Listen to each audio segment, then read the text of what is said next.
यार एक बंदा है जिसने बीटेक किया है सीएसई में फ्रॉम थर्ड ईयर कॉलेज और पिछले 2 साल से एक प्रोडक्ट बेस्ड कंपनी में काम कर रहा है। उसका सीटीसी तो नहीं बता सकते हम लोग, बट 15 एलपीए से ऊपर है।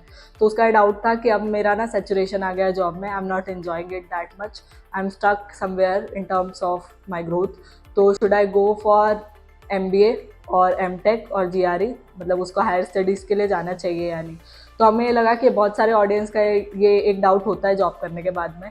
तो आओ इस कॉन्वर्सेशन से हो सकता है तुम्हारी हेल्प हो जाए, और अगर इसी टाइप का या किसी भी टाइप का कोई ऐसा डाउट है जिससे तुमको लगता है कि वी कैन हेल्प यू, तो तुम हमको लिंक्डइन पर पिंग कर सकते हो या फिर किसी भी हमारे यूट्यूब वीडियो के किसी भी कमेंट में बता दो। We can connect on this, it's free, कोई पैसा वैसा नहीं लेते हम लोग।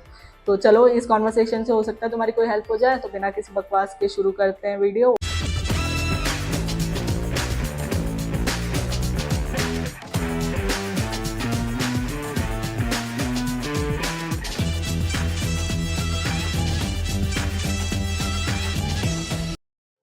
I currently work as a front-end developer at with a CTC of around. I'm basically unsure whether I should go for higher education or not. देखो, सबसे पहले तुम्हारा मोटिव क्लियर होना चाहिए कि तुमको हायर स्टडीज करना क्यों है। अब दोस्त कर रहे हैं ये इसलिए करना है, ये कोई ऐसा वैलिड रीजन नहीं हुआ। अगर तुम हायर स्टडीज के लिए जाते हो, स्पेशली एमबीए या जीआरई के लिए जाते हो, तो तुम्हारे कम से कम 20-25 लाख तो कहीं नहीं गए, वो तो लगेंगे ही लगेंगे। तो मेंटली पहले सोच लो कि तुमको करना क्यों है, व्हाट्स योर मोटिव। या तो तुमको रिसर्च में इंटरेस्ट है, या तो तुमको वो आईआईटी के टैग वाली चुल है। मतलब you just make up your mind कि क्यों करना है। दोस्त तो कुएं में कूदेंगे, तुम थोड़ी कुएं में कूद जाओगे। Should I prepare for GATE or CAT given that I hold a BTech in computer science? तो एज प्रखर सेड कि उसकी ब्रांच सीएसई है, तो सिनेरियो लेते हैं कि अगर आपकी ब्रांच सीएसई है और आपको सीएसई में अच्छा खासा इंटरेस्ट है कि आपको टेक्निकल आता है, तो go for GATE. GATE will be a better option. पर अगर तुमको तुम्हारे फील्ड में इंटरेस्ट नहीं है, सीएसई तुमको ऐसा लग रहा है कि नहीं भाई नहीं हो रहा है, तो फिर गो फॉर एमबीए। तुम्हारी फील्ड ही चेंज हो जाएगी, मैनेजमेंट से रिलेटेड चीज़ें सीखोगे, नई फील्ड में हो सकता है तुमको इंटरेस्ट आ जाए। बट एमटेक और एमबीए में इतना बेसिक डिफरेंस नहीं है। ये डिफरेंस अगर डिटेल में देखना है तो हमने एक सेपरेट वीडियो बनाई हुई है, तो you can check it out. Is pursuing an MS abroad a worthwhile option? अब देखो, अब्रॉड स्टडीज़ के लिए सबसे इम्पॉर्टेंट फैक्टर होता है फाइनेंशियल कंडीशन। तो अगर तुम्हारी फाइनेंशियल कंडीशन अच्छी है, you can spend like 50 lakh 60 lakh on 1 degree, तो जाओ भाई कर लो। पर वो भी अगर तुम आईवी लीग जैसी यूनिवर्सिटीज से कर रहे हो तो वर्थ है, क्योंकि ऐसी एंडी वेंडी तो एनीवेज तुमको दे ही देगी डोनेशन लेके एडमिशन।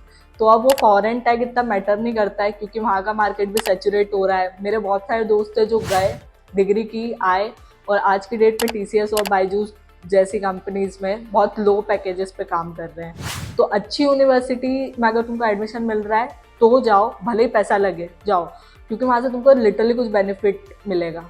बट अदरवाइज ऐसी एरी गरी यूनिवर्सिटीज़ के लिए सिर्फ फॉरेन जाने के लिए माँ बाप का पैसा मत बर्बाद करो। I don't think it's worth. बात तो सही है। उसके बजाय फिर अगर तुमको करना ही है, तुमने सोच ही लिया कि हायर स्टडीज करना ही है, तो यहीं से कर लो। फिर एमईटी एलपीओ ये सब भी पैसा लेके देंगी तुमको डिग्री। मुझे क्यों तोड़ा? बट अब्रॉड जाके फिर माँ बाप का पैसा मत बर्बाद करो। Will my 3 years of work experience help in MTech placements? नहीं, ऐसा कोई भेदभाव देखने को नहीं मिलता है। मैं आपको एक बात सीधा बता देता हूँ, ये बहुत बड़ी मिथ है अगर लोगों के दिमाग में है तो।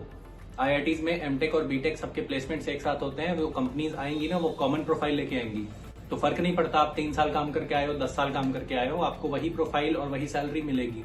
तो आप और एक एमटेक का फ्रेशर और यहाँ तक कि एक बीटेक का फ्रेशर सब एक लेवल हो कंपनी के नजर में। तो मेरे बैच में भी बहुत सारे लोग थे जो 3-4 साल टीसीएस इन्फोसिस में काम करके आए थे, उनको भी सेम रोल मिला था जो मुझे मिला था, रूपिका को मिला था, ट्रेनी सॉफ्टवेयर इंजीनियर 1। तो अगर आपके ये दिमाग में बात है कि मैं 3 साल एक्सपीरियंस हूँ तो मुझे कुछ अलग ट्रीटमेंट मिलेगी, स्पेशल मिलेगा, तो वो भूल जाइए, ऐसा नहीं होता है कुछ। What is the average salary after MTech I can expect from IIT? Average salary यार वेरी करती है आईआईटी टू आईआईटी, लेकिन पहली बात जो आप 1 करोड़ 50 लाख 60 लाख सुनते हैं वो सैलरी नहीं होती, वो सीधी सी होती है। तो आपको ही पता होगा, आप जॉब कर रहे हो बहुत सालों से। तो बेस सैलरी की मैं बात करूं तो आईआईटी धनबाद जैसे आईआईटी में, जो कि एक मिड लेवल आईआईटी आप कह सकते हो, वहाँ पे 12 से 15 लाख की एवरेज। अगर आप टॉप आईआईटीज की बात करते हो जैसे आईआईटी बॉम्बे, खड़गपुर, तो वहाँ पे आपको 15 से 20 लाख एवरेज बेस। तो जो मोस्ट ऑफ द बैच होगा वो इसी रेंज में लाई करेगी। My primary goal is to basically increase my salary. So what would you guys recommend? हाँ, तो इतनी देर आपसे बात करके हमें जो समझ में आया है, आपका मेन कंसर्न है आपको एक सैलरी में ग्रोथ चाहिए। आपको लग रहा है आपका करियर स्टक हो गया है एक सीटीसी पे। तो मैं आपको बताता हूँ एमटेक या एमबीए किसके लिए बेनिफिशियल होता है। तो अगर आप टीसीएस, इन्फोसिस, कॉग्निजेंट में जॉब करते हो, अगर आप 3-4-5 लाख रुपए कमा रहे हो, तो आपके लिए एमटेक बहुत अच्छी चीज है, क्योंकि एमटेक के बाद आपको सैलरी में 4 से 5 गुने का जंप देखने को मिलेगा। वर्स्ट केस में भी आप ऑलरेडी 15+ कमा रहे हो, आपने बहुत अच्छा भी कर लिया ना एमटेक में, तो आपको 20 लाख मिलेंगे, 25 लाख मिलेंगे। तो rather than wasting your 2 years in this for 5 lakhs increment, आप ये 2 साल लगा के मेहनत करके स्विच मार लो, आप डीएसए पढ़ के स्विच कर लो, तो आपको सेम ग्रोथ या सेम उससे ज्यादा अच्छी ग्रोथ मिलेगी। बल्कि तो आपके लिए हमारे हिसाब से बेस्ट है कि आप एमटेक एमबीए ना करो, क्योंकि आपकी इच्छा है नहीं, आप बस लोगों को देख के करने की सोच रहे हो। तो इस टाइम में आप स्विच करिए और आपका करियर अच्छा होगा इस डायरेक्शन में।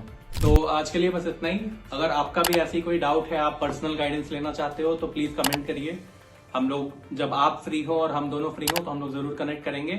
और ये बिल्कुल फ्री है, इसका कोई चार्ज नहीं लेते हम लोग, एटलीस्ट अभी तो नहीं ले रहे जब लोग कम है।